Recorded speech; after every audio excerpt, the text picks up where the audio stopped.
வணக்கம். மற்றொரு காணொலியினூடாக மீண்டும் சந்திக்கின்றோம். கடந்த 5 ஆண்டுகளில் இலங்கையில் அதிகமான கடற்படையினர் சேவையை விட்டு வெளியேறியிருப்பதாக தேசிய கணக்காய்வு அலுவலகம் அறிக்கை ஒன்று வெளியிட்டிருக்கிறார்கள்.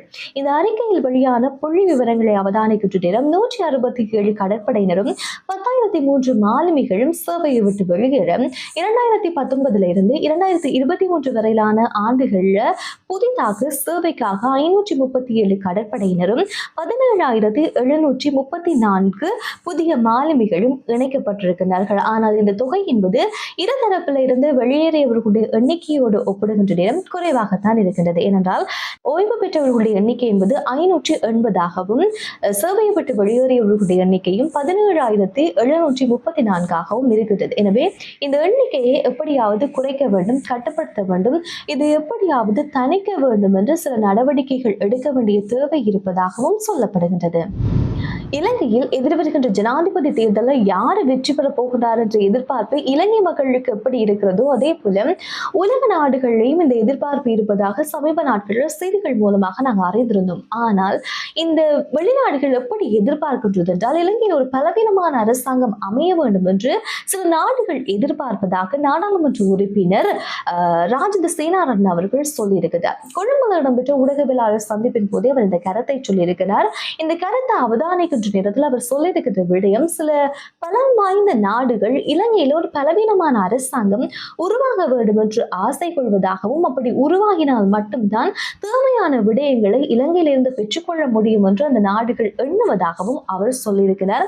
ராஜித சேனாரத்னவை பொறுத்தவரையில சஜித் பிரேமதாசனுடைய ஐக்கிய மக்கள் சக்தியில நாடாளுமன்ற உறுப்பினர்.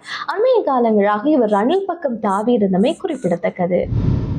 69,000 மக்களுடைய வாக்குகளை பெற்று ஆட்சி அமைத்த கோட்டாபாய ராஜபக்ச ஆட்சியை விட்டு வெளியேறுவதற்கும் நாட்டை விட்டு வெளியேறுவதற்கும் காரணமாக அமைந்ததும், அதே மாதிரி நீண்ட கால கனவு கண்டு கொண்டிருந்த ரணில் விக்ரமசிங்கனுடைய கனவு நனவான ஒரு தருணமாகவும் மாறி போவதற்கு முக்கிய காரணமாக அமைந்தது காலிமுகத்தில் இடம்பெற்ற போராட்டம். அந்த போராட்டம் பற்றி இப்போது போராட்டம் பற்றியும் நாமல் ராஜபக்ச பற்றியும் ஒரு கருத்து வழியாகி இருக்கிறது. முக்கியமாக இந்த போராட்டம் இடம்பெற்ற காலப்பகுதி நாமல் ராஜபக்ச தன்னை காப்பாற்றுமாறு கதறி அழுததாக அமைச்சர் நிமல் ஸ்ரீபால டி சில்வா அவர்கள் சொல்லியிருக்கிறார். தேர்தல் பிரச்சார கூட்டத்தில் தான் அவர் இந்த விஷயத்தை சொல்லியிருக்கிறார்.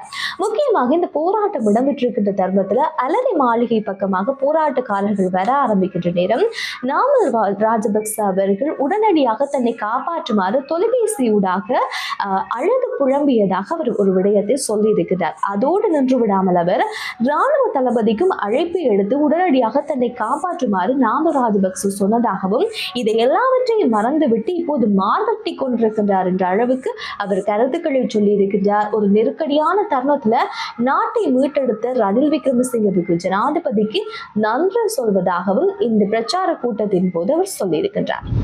ஒரு எதிர்கட்சி ஆட்சிக்கு வருவது அவர்களுடைய திறமையினால இல்லை, மக்களுக்கு ஆளும் தரப்பின் மீது இருக்கிற அதிருப்தி காரணமாகத்தான் ஒரு புதிய அரசாங்கம் எதிர்கட்சி என்பது ஆட்சி அமைப்பதாக ஃபீல்ட் மார்ஷல் சரத் பொன்சேகா தற்போது ஜனாதிபதி தேர்தலில் சுயேட்சையாக போட்டியிடும் ஃபீல்ட் மார்ஷல் அவர்கள் சொல்லியிருக்கின்றார்.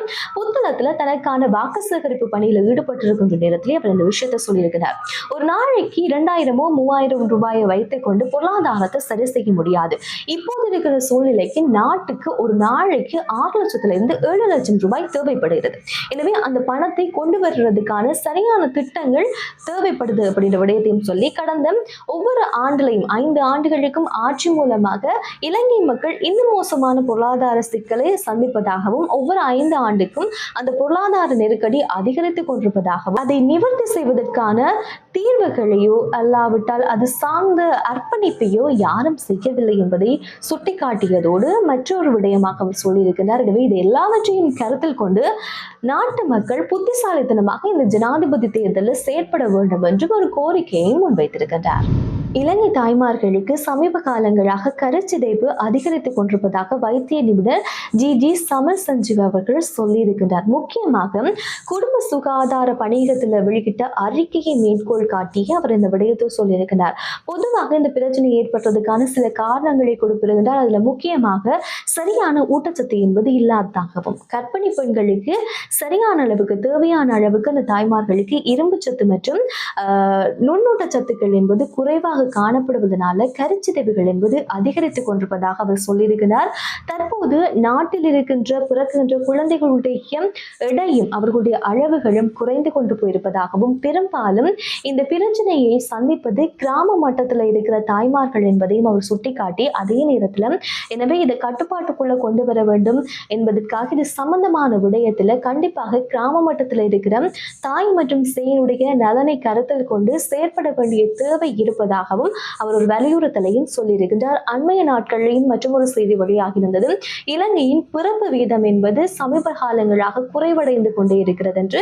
எனவே இந்த சூழ்நிலையில தாய்மார்களுடைய கருச்சிதைவு ஏற்படுகின்ற செயற்பாடுகள் இடம்பெறுமாக இருந்தால் இன்னும் மோசமான பிறப்பு வீதத்துல தாக்கம் செலுத்தும் என்பது குறிப்பிட்டு சொல்ல வேண்டிய விடயம். கடந்த 3 ஆண்டுகளாக வாரம் ஒன்றுக்கு 40 மணித்தியாலத்துக்கு மேல வேலை செய்பவர்களுடைய எண்ணிக்கை இலங்கையில அதிகரித்திருக்கிறது.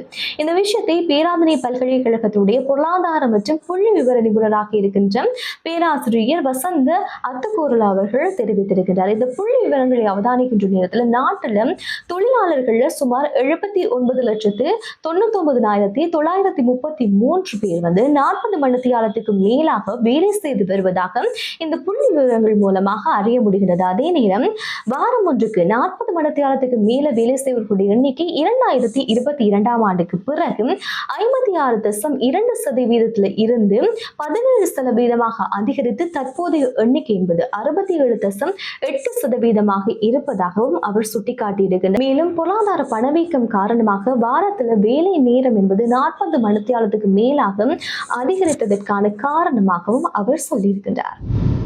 கனடா பல்கலைக்கழகத்தில் வெளிநாட்டு மாணவர்களை உள்ளிருக்கும் செயற்பாடு என்பது குறைவடைந்து வருவதாக அறிய முடிகின்றது. முக்கியமாக இது கனடாவினுடைய மத்திய அரசாங்கம் ஒரு புதிய திட்டத்தை கொண்டு வந்தார்கள். சர்வதேச மாணவர்களை கொண்டு வருகின்ற அளவை மட்டுப்படுத்துவதற்காகவும் சில நிபந்தனைகளும் போடப்பட்டது. அதை தொடர்ந்துதான் இந்த வீழ்ச்சியை அவதானிக்க முடிகிறது. முக்கியமாக கனடாவில் இருக்கின்ற பல பல்கலைக்கழகங்களிலும் சர்வதேச மாணவர்களை உள்ளடக்கின்ற செயற்பாடு இப்போது குறைந்து வருவதாகவும் அவதானிக்க முடிகிறது.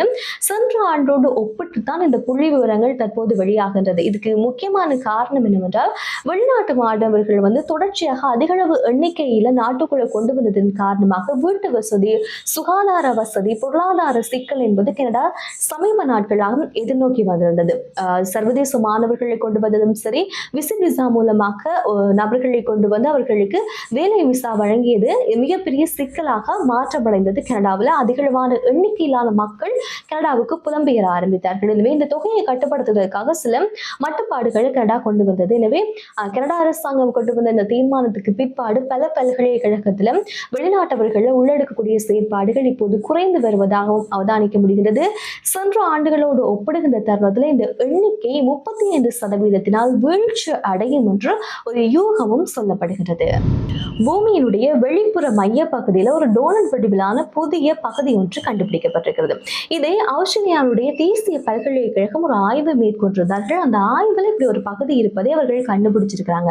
முக்கியமாக இந்த பூமியினுடைய திரவ மையத்துக்குள்ள மனிதர்கள் நடமாடுகின்ற பகுதியிலிருந்து ஒரு 1000 கிலோமீட்டர் தொலைவில் இந்த பகுதி கண்டுபிடிக்கப்பட்டிருக்கிறது. முக்கியமாக இந்த டோனட் வடிவிலான பகுதி என்பது பூமியினுடைய வெளிப்புற மையத்தினுடைய உச்சியில இருப்பதாக சொல்லப்படுகிறது. இது எப்படி அவங்க கண்டுபிடிச்சிருக்காங்கன்னா, பொதுவா பூமியில இடம்பெறுகின்ற பூகம்பம் சார்ந்த விடயங்களை, அதிக அளவிலான உருவாகின்ற பூகம்பங்களுடைய அதிர்வலைகளையும் ஆய்வு செய்கின்ற சமயத்துல தான் இந்த பகுதி இருப்பது அவர்கள் அடையாளம் கண்டிருக்கின்றார்கள். இந்த பகுதி என்பது நில அதிர்வு அலைகள் வெளிப்புற அலைகளுடைய குறுக்கே பயணிக்கின்ற நேரத்துல மெல்லுறை எல்லைகளுக்குள் இது மிக மெதுவாக பயணிப்பதாகவும் குறித்த ஆய்வுல சொல்லப்படுகின்றது.